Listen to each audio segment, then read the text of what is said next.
Góðan daginn. Gaman að sjá hvað margir eru mættir í dag og bara takk fyrir að gefa ykkur tíma til að koma og hlusta.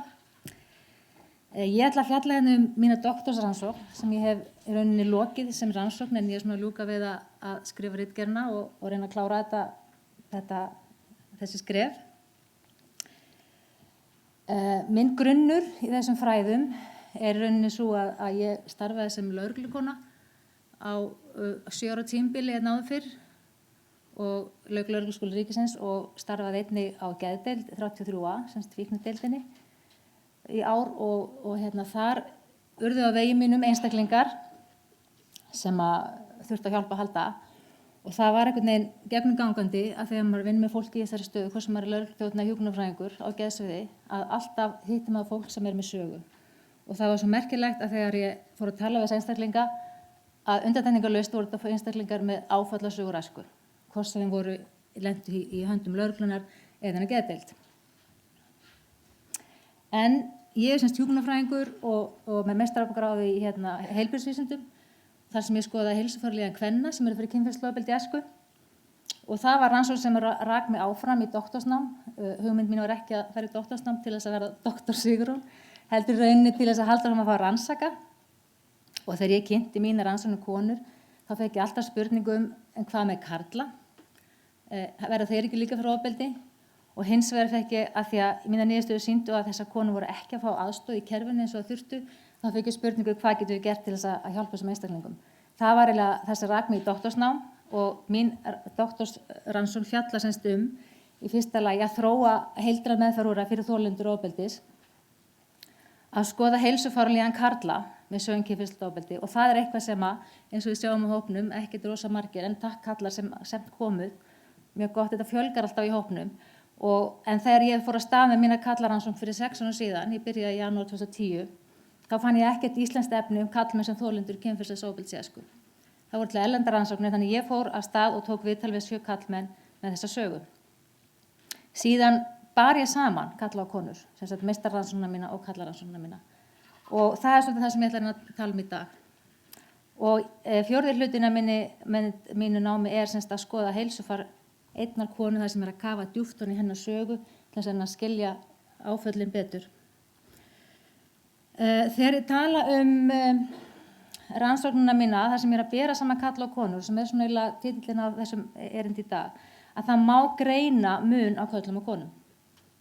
Yfirleitt. Það er þannig að konur sem verða fyrir áföllum í æsku, og já, takk fyrir að lýsa svona vel upplifun þinni af áföllum og þá þarf ég ekki að fara inn í það. Það er oft best að maður vil skilja hvað reynsla áhrif hefur og það að hlusta á þá sem hefur orðið fyrir því. Þannig að hann lýsti mjög vel einmitt þeim niðurstöðum þetta að frjósa og hvaða leiðir þú fer til þess að deyfa þig. En konur virðast hafa meiri tilhneigingu til þess að beina tilfinningalega sársauka sínum inn á við, sem kemur þá fram í heilsufarsvandamálum, sem skýrir kannski hvers vegna konur eru meira að leita til læknis eða fara í heilbrigðiskerfið. Á meðan karlmenn virðast beina tilfinningulega sársaukum sínum út á við, sem kemur þá fram í hegðunarvandamálum og andfélagslegri hegðun, sem skýrir hvers svona 90% karlmann eru fangar. Ef við förum á Litlahraun og skoðum sögu þessara einstaklingar sem þar sitja inni, má væntanlega sjá að flestir þessar einstaklingar hafa einhvers svona sögu áföll í æsku. Og þetta er svona meginmunurinn á því að konum og körlum eftir áföll, að hvað sem það er menning okkar eða eitthvað í eðli okkar, við erum ólík og þó svo að sumar konur fari kallaleiðina eins og ég kalla það og sumir kallar konuleiðina, að þá er það svona megin niðurstöðunar að konur beina tilfinningu sem minna við, fá alls konar líkamlega verki eða vefjagigt en karlmenn fara í það að brjóta af sér eða fara í áfengisneyslu, fíkniefnaneyslu. Sjálfsvíg eru eina af algengustu dánarorsökum ungra karlmanna og við vitum ekkert alveg hvers vegna. En einhvers staðar eru þessi karlmenn sem verða fyrir kynferðislegt ofbeldi. Þeir eru ekki að segja frá og þá spurning hvaða leiðir fara, hvort þeir fara inn á hraunið eða fara ykkur aðra leiðir. En það er ýmsir þættir sameiginlegir og ég er líka að taka fram að það er ekkert að alhæfa út frá þessum rannsóknum mínum, þetta eru eiginlegar rannsóknir og ég er ekki að alhæfa yfir á fjöldan þannig að allir séu eins, heldur eru tilgangur mínir rannsóknum að skilja fyrirbærið þannig að við getum bætt þjónustu fyrir einstaklingana.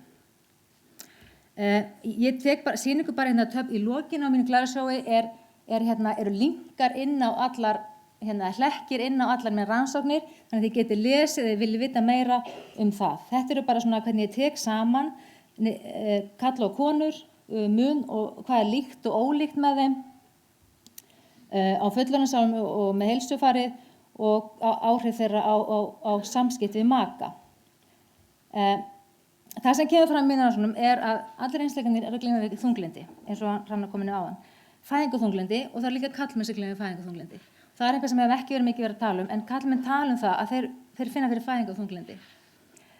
Kvíði og ofsakvíði eru einkenni sem fólk er að glíma við. Sjálfseyðingarhvöt, hvað sem það fer út í það að neyta áfengis, fíkniefna eða einhverja aðra leiðir. Höfnunartilfinning, hræðsla, ástarhræðsla, flótti, fælni, einangrun, eins og hann lýsir að reyna að fela sig, persónuleikaröskun og flókin geðræn vandamál.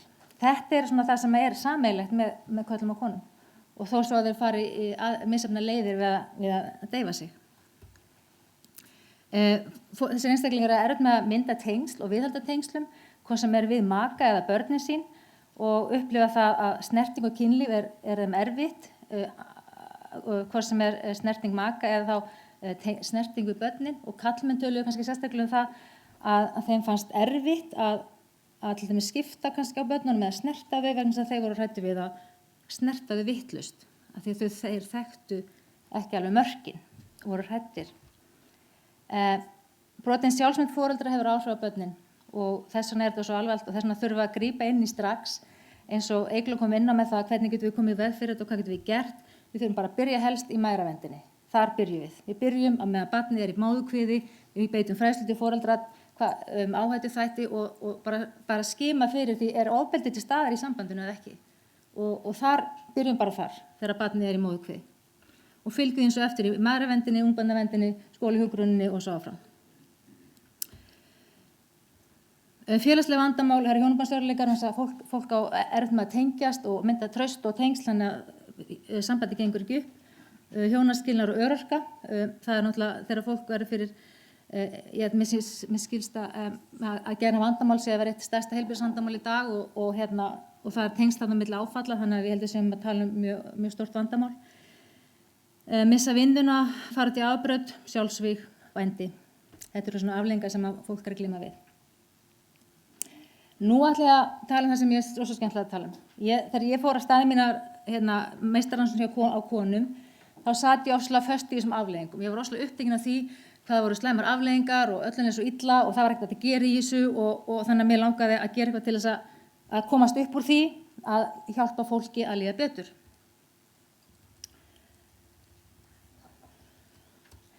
Gæfusporin. Það er verkefni sem við fórum af stað með 2011. Þetta var hugmyndir svona kveiknaði í Háskólanum á Akureyri þegar ég var í meistarnáminu þar að byggja upp eitthvað svona, voru nokkur nemendur sem vorum að byggja upp eitthvað svona verkefni þverfaglegt. Og ég flytt síðan til Noregs 2009, 2008, kortir í kreppu. Ég flutti í ágúst þegar kreppan kom í september, 2008 og 2009, já. Þannig að og var þarna út í Noregi og þar sá ég, komst ég í kynni við konu sem vann á svona meðferðarstöfn fyrir þolendur kynferðisofbeldis. Og þar kemur fólk inn í 10 vikur og leggst inn og er þar að vinna með áföllin sín. En munurinn á þeim og þessum er að þar er ekki þessar heildrænu meðferðir sem ég kýs að kalla þessar svokölluðu óhefbundna meðferðir. Ég er ekki að tala um óhefbundnar lækningar, þar sem er verið að fara eitthvað alltaf leiðið, heldur að tala um viðbóta meðferð eins og í hjúkrun, þar sem er notað viðbóta meðferðir. Það sem við bættum við. Og það gengur út af það að við erum að leitast að mæta einstaklingum þar sem hann er staddur hverju sinni. Það er ekki forræðishyggja, við vitum ekki betur hvað hentar hverjum að einum, heldur hvað hentar þér hverju sinni. Það er þessi heildræna hugsun líkama, sál og huga. Við erum ein órjúfanleg heild og við getum ekkert flokka sjúkdóma endalaust sem einhverja líkamlega kvilla eða andlega kvilla, heldur það er alltaf að spila saman. Við erum líkami, hugur og sál og við erum að horfa okkur heildrænt. Einstaklingur axlar ábyrgð á sjálfum sér sinni heilsu en fær aðstoð til þess að bæta sinni heilsu. Þú ert ekki að koma inn til að láta lækna þig, þú ert að koma inn til þess að vinna með sjálfa þig.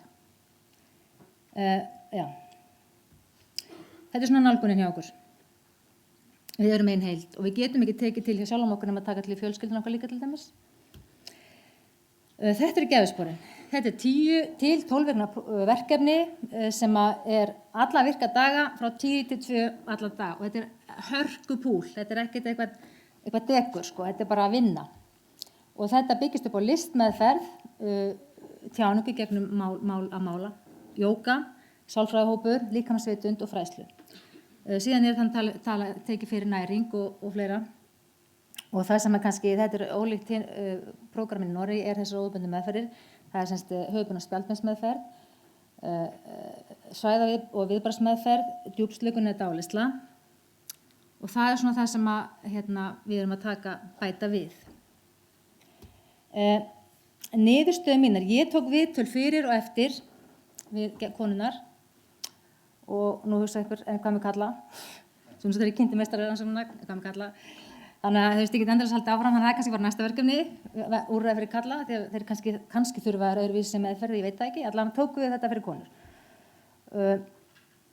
Og ég fjallaði sem tóku viðtal við og greindi þau svona niður í þemu og það sem að þeim fannst almennt var að þær voru aleinar í dimma djúpa dalnum, þar sem að enginn skildi þær, algjörlega markalausar, eins og er algengt með þolendur ofbeldis, að það vantar þessi mörk, þannig að öllum er hleypt inn og það er allir aðgang að þér.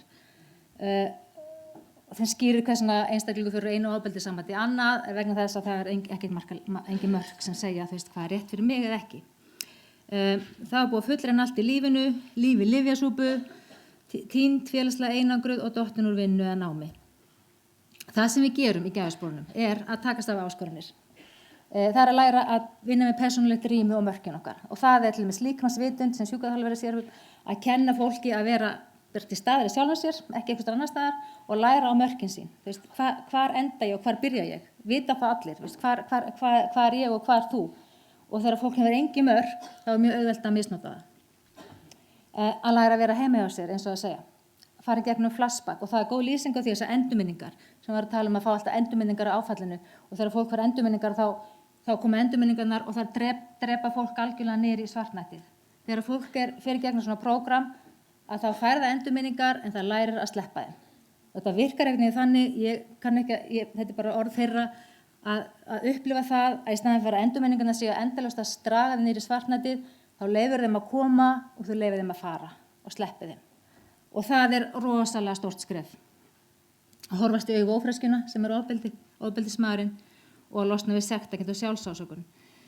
Við vinnum með traust og samskipti, finna sjálfstraustið, æruleysið, læra að treysta öðrum sem er náttúrulega bara grundvallar þörfi í mannlega samskiptum til þess að fara í samband og fleira og vinna með tengsl við maka og tengsl við börnin. Og það er semst boðið upp á fjölskyldur meðferð, þannig að ef fjölskyldan hefur áhuga því að koma inn í verkefni þá fær þau hjálpið það. Takast á við meðvirkni, þessar konur voru ýmist með alkóhólisma, matarfíkn eða lyfjafíkn. Og það er bara leiðin til þess að deyfa sársaukann, hvort sem þú verður alkóhólisti eða borðar pillur eða borðar mat. Og það er lært að takast á þetta. Læra að lifa með verkjunum. Ég er ekki að segja það að fólk hafi losnað við verki, en þú lærir þín mörk, hvað get ég gert til þess að fá ekki endalausa verki. Læra inn á sjálfan sig. Að geta sofið alveg frumþörf.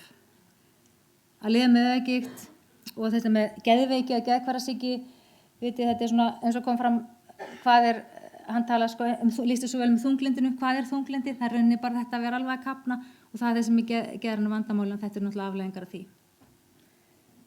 Ég ger hérna ADHD, PTSD, þetta er svona á rosalega grátt svæði, en málið er það að einstaklingur hefur verið greindur með ADHD í æsku, síðan þegar hann fer að vinna með sjálfan sig, þá kemst hann að því hann er bara með áfallastreituröskun sem er PTSD. Og ef að fólk skoðar, ég er ekki að segja það að allir með ADHD séu með áfallastreituröskun, alls ekki, heldur er þetta rosalega líka einkenni á þessu tvennu, þannig að það er það sem að oft er kannski fólk greind með ADHD af því að hann er með áfallasögu en hefur ekki sagt frá því, það getur ekki sagt frá því. Eftir að geðveispónum var þetta skipti máli að fá skilning, að vera ekki ein. Það er líf eftir dauðan, sáladauðan, eins og það segja sjálfar. Ein kona sem var svona cirka 150 kíló, hún hélt áfram að vinna með sjálfa sig og misti alveg helminginn af sjálfa sér með því að taka til og hætta í matarfíkninni. Ein er farin að vinna aftur eftir 5 ár óvinnufær og og bara talandi sko, ok, gæðusporin frekar dýrt verkefni, ég gerum fulla grein fyrir því, en við getum líka skoða hvað kostar fyrir kerfið að vera með einstakling sem hjá læknum vikulega, borðandi lyf eins og ég veit ekki hvað, farandi í óþarfa aðgerðir, rannsóknir á 100% örorku. Hvað kostar þetta, einn einstaklingur, og hvað kostar það með gæðusporin? Við getum bara sett þannig upp. Mjög einfalt svar. Já. Heilbrigðiskerfið okkar, eins og við komum úr þessum niðurstöðum, að þetta fólk aldrei spurt áföll, var aldrei spurt, og það eitthvað sem þarf að breyta, við þurfum að setja bara inn eins og þessu, þó ekki verður bara kross við einhverja spurningu, ef þú vilt ekki segja frá. Við þurfum að vera með fræðslu með afleiðingar og það er mikilvægt að fagaðilar viti sögu hvers og eins. Og mikilvægast að geta sagt frá, að geta tjáð sig, að mann sé trúað, að fá samþykki og einhver sjá mann sem mannesku, ekki sem kennitölu eða einhver sjúrnalöf í hillu. Og það sem skiptir máli að segja frá, að það, eins og einn kona segir, að það er svo magnað að finna það að fólk trúði mér. Það sem felst í því að segja frá er að geta tjáð sig, að manni sé trúað, að taka sér mark á manni, það er einhvern veginn heilar mann. Við þurfum ekki alltaf að hafa lausnum til staðar. Þetta er ekki spurning um vorkunn, bara manni sé trúað, að fá samþykki fyrir að maður er ekki ábyrgur. Þegar þú ert ekki að segja frá, ert að taka ábyrgðina á þig. Þetta var mér að kenna og ég ætla að þegja. Þegar þú segir frá, er þetta ekki þér að kenna, það er einhver annar sem má skamma sig. Við prófum í gæðusporunum fyrir og eftir þunglindi, kvíða og áfallastreitu. Það er ekki mitt sérsvið, en þetta byrja bara sýningur niðurstöðnar að þetta voru 12 konur í fyrsta hópnum, bláa strikið er mæling fyrir gæðusporin, rauða strikið er mæling eftir gæðusporin og þarna sýnir bara svart og hvítu árangurinn. Ég er í einhverjum rannsóknum þar sem ég er að taka viðtöl, en þetta er bara því að ef maður þarf að sækja peninga, þá þarf maður að sýna eitthvað svona súluritt. Það er ekkert verið að hlusta endilega á sögur, reynslusögur, það selja ekkert vel í því. Þetta selur, þetta virkar og þannig virkar þetta á kvíða, þannig virkar þetta á þunglindi, þannig virkar þetta á kvíða, það er allstaðar lækkun eftir 10 vikur og áfallastreitu. Þannig að sjá hvað það skora alla rosalega hátt, konur sem eru búin að veltast í heilbrigðiskerfinu í mörg ár og aldrei verið kannski skimað fyrir áfallastreitu, það eru allar með mikla lækkun þarna. Já, þessi skiptir máli er þverfagleg samvinna, að margir aðilar sem vinna saman og þessi heildræna nálgun og að einstaklingur sé tilbúin að vinna með sjálfan sig. Að taka ábyrgð á eigin heilsu og taka ábyrgð á sjálfum sér og vera tilbúin að þiggja það hjálp sem er í boði. Ekki ætlast alltaf til þess að einhver annar bjargi manni. Þetta eru gæðusporin í 5 ár.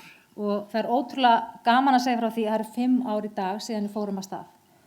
21. mars. Við byrjum á Akureyri, fengum styrk frá Virk og við fórum að stað með fyrsta hópin 12 konur sem er alltaf stór en bara Virk vildi fá svona stórn hóp til að fengja peningana. Við náttúrulega bara gerum það fyrir peningana. En 12 konur er full mikið. Á Akureyri í umsjón Geirlaugar, ég reyndar sá þarna gæðusporhópin fyrstu 3 hópana. Geirlaug er með það í dag. Og það eru 5 hópar farinir í gegnum hjá starfsendurhæfingu Norðurlands. Nú, Akureyrarbær hefur verið svo frábær að setja pening í þetta verkefni sem hefur algjörlega bjargað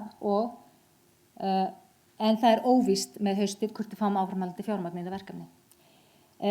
Sigríður Hrönn Bjarnadóttir, geðhjúkrunarfræðingur, tók þetta að sér með Breiðholtinu, fór af stað með þetta 2013 og færði með það gleðifregnir að það er hópur að fara af stað núna 18. mars 2016. Og ég segi hringnum lokað, hvers vegna. Við byrjum 21. mars 2011 og nú er 4. hópurinn að fara af stað 18. mars 2016. Þarna erum við með 70 konur sem hafa farið gegnum gæðusporin. Og þú veist, hringnum lokað er það ekki bara það er komið 5 ár, 70 konur, á þetta ekki bara að fara að rúlla, skilji. Þá bara peninga þannig að við þurfum ekki að vera að sníkja hjá fyrirtækjum og félagasamtökum til að halda þessu gangandi ef það setur engin pening í þetta. En Sigríður Hrönn gengur á milli samtaka og fyrirtækja alls konar klúpar sem er að setja pening í þetta til að styrkja þetta og það fer rosa orku í það að vera að sníkja peninga. Þannig að þú veist, hringnum er lokað, nú er bara komið hjól, 5 ár, við skulum bara halda þessu gangandi. Ofbeldi er heilbrigðisvandamál. Það er engin spurningu það. Og Alþjóðaheilbrigðisstofnunin hefur lýst því yfir og skorað á þjóðir heimsins að bregðast við. Og það er svolítið síðan það var gert. Það kom skýrsla 2002. Og þetta er dulið vandamál og það verður bara að gera eitthvað. Og eins og Eygló kom inn á áðan, en ofbeldi og heilbrigði hefur ekki alltaf verið tengt saman, þetta hefur verið lögfræðilegt vandamál og það er bara nýlega sem að rauninni að vera tengja þetta við heilbrigði. Hún myndist á, Eygló myndist þarna á hópinn sem ég ætla ekki að tala meira sem er mest frábært að sé að gera eitthvað og innríkisráðherra er líka með gangi verkefni sem að Marja Rut stjórnar sérum eða er að halda utanum í réttarvörslukerfinu. Og þessi stýrihópur aðgerðir gegn ofbeldi sem að 3 ráðuneyti, en það sem ég er hjúkrunarfræðingur og í heilbrigðiskerfinu, þá er eitt sem ég sakna. Mér finnst vanta heilbrigðisráðherra. Ég held að Eygló hafi nóg með félagsmálapakkann, en hún er svolítið að hoppa inn fyrir, þannig að ég sakna þess að sjá ekki Kristján Þór í þessum sýnilegri, ég segi það bara, af því að ofbeldi er heilbrigðisvandamál. Það er ekki bara félagsmálapakkin. Það er Alþjóðaheilbrigðisstofnunin hefur lýst yfir þessi heilbrigðisvandamál og mér finnst frábært að sjá þessa ráðherra sem eru þarna, mér finnst það frábært verkefni og ég satt sjálf þennan 100 manna fund í Iðnó daginn sem var verið að vinna þessum og mér finnst það bara magnað, en ég sakna Kristján Þórs, ég segi það bara hér, þið skiljið til hans.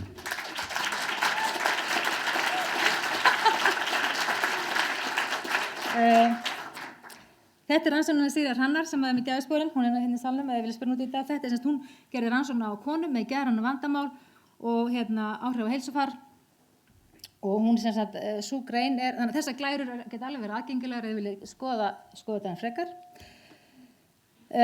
Hvað er í boði? Í Háskólanum á Akureyri erum við með námskeið og meistarastig sem heitir Sálræn áföll og ofbeldi sem ég hef séð síðan 2010, kennt annað hvert ár. Og erum einmitt að fara af stað með slíkt námskeið aftur í haust, þannig að ef þið hafa áhuga að hafa samt mig. Og þetta eru mínar rannsóknir. Þetta er ekkert hvernig tíminn er. Sigmar, tekur tímana? Er ég bara? Við erum ágætt bara. Við erum góð, ok. Þetta eru mínar greinar sem ég hef birt. Og ég ætla aðeins að fara núna svolítið svona út fyrir kassan, sem ég gerir stundum. Eins og Eygló kom inn á þá hafa viðhorf samfélaginu breyst mikið og ég fagna því og núna einhvern veginn í dag, það er svona einhvern veginn þannig að umræðan og ofbeldi það er opnast svo mikið og það er eins og heitið á þessu málþingi gefið til kynna að það er einhver orka að losna á læðingi, einhvern veginn svo leiðis og mér finnst svona, þegar ég var að hugsa hvað getum við gert, við erum til dæmis með rannsóknarnefnd samgönguslysa sem sér sjóslys, umferðarslys, flugslys. Af hverju er ekki til rannsóknarnefnd ofbeldismála? Við erum með, það eru fleiri ungi karlmenn sem láta lífið í sjálfsvígum heldur en umferðarslysum. Held ég sé alveg örugglega fullreynt. Af hverju erum við ekki með sjálfsvígsvarnarráð eins og umferðarráð? Nei, bara pæling. Af hverju erum við ekki með rannsóknarnefnd ofbeldismála? Nú ætla ég að fara aðeins út fyrir kassan. Hvernig umræðan hefur breyst, að það er svolítið svona inn í dag að vera með svona ofbeldisþema og ég ætla að fara svolítið svona kvikmyndaheiminn og ég ætla að enda hérna á myndbandi sem er svolítið áhrifaríkt en það var þannig fyrir ári síðan að Vonarstræti kvikmyndin það var margir sér Vonarstræti, bíómyndina. Hún sópaði sér fullt af eddum í fyrra, alveg 11 eða 13 eddum, ég man ekki hvað. Hvað er gegnum gangandi í Vonarstræti? Hún byggir á kynferðislegu ofbeldi í æsku og sálrænu áfalli. Aðalleikonan, hennar vandamál vegna sem hún var misnotuð í æsku, fjölskyldan brotnar í sundur, hún leiðist út í vændi, það er hennar þráður. Aðalleikarinn, hann Nóri, hann var fyrir alvarlegu sálrænu áfalli þegar dóttir hans deyr. Og hvað gerist? Lífið hrynur, hann verður alkóhólisti og róni og lífið, rauði þráðurinn í Vonarstræti er ofbeldi og afleiðingar þess. Þannig að Vonarstræti getur verið bara góð svona mynd sem kennslubókardæmi afleiðingar ofbeldis. Annað dæmi er ófærð. Hver sá ekki ófærð? Allir sögðu bara fólk voru að segja ástæðan fyrir ófærð og þessu var hrunið. Hrunið var ástæðan fyrir þessum vandamálum. Vitið hvað var ástæðan fyrir vandamálum? Það var nauðgun. Rót vandans og alls ills í ófærð er að konunni var nauðgað. Allt sem kom á eftir ófærð fjallar raunum ofbeldi, kynferðislegt ofbeldi og það sem hvað hræðilegar afleiðingar geta komið í kjölfarið. Þannig að nú bara ætla ég að Ég horfði á Óskarsverðlaunahátíðina í heild sinni, sem ég ger nú ekkert alltaf. En, þá ætla ég að enda þessu. Lady Gaga, hún var fyrir kynferðisofbeldi.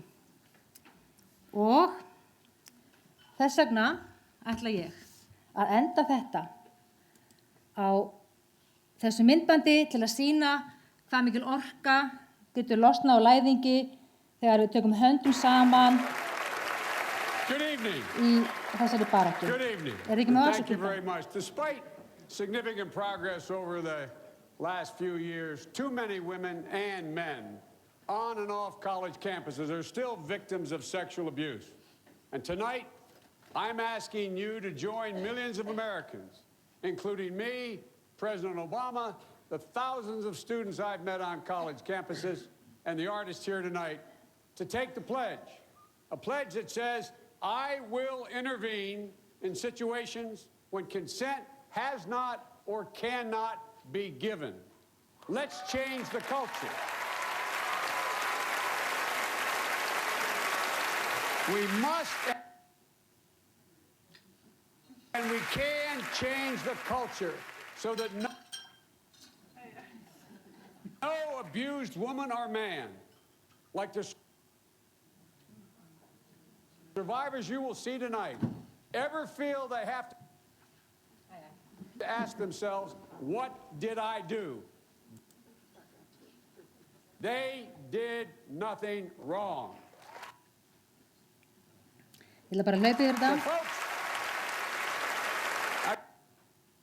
Það sýningur hérna bara hlaupa. Really mean this. I'm sincere. Take the pledge.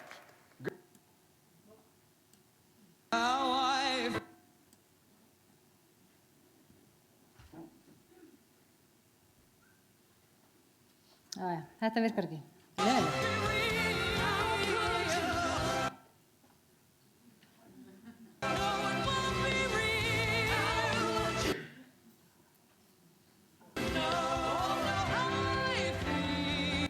Jæja.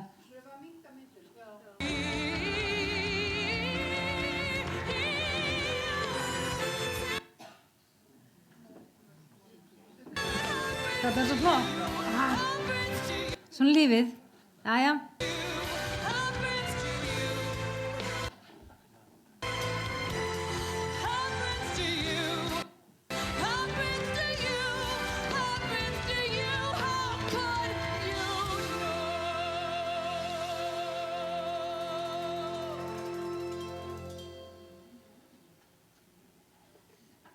Till it happens to you, you won't know how I feel.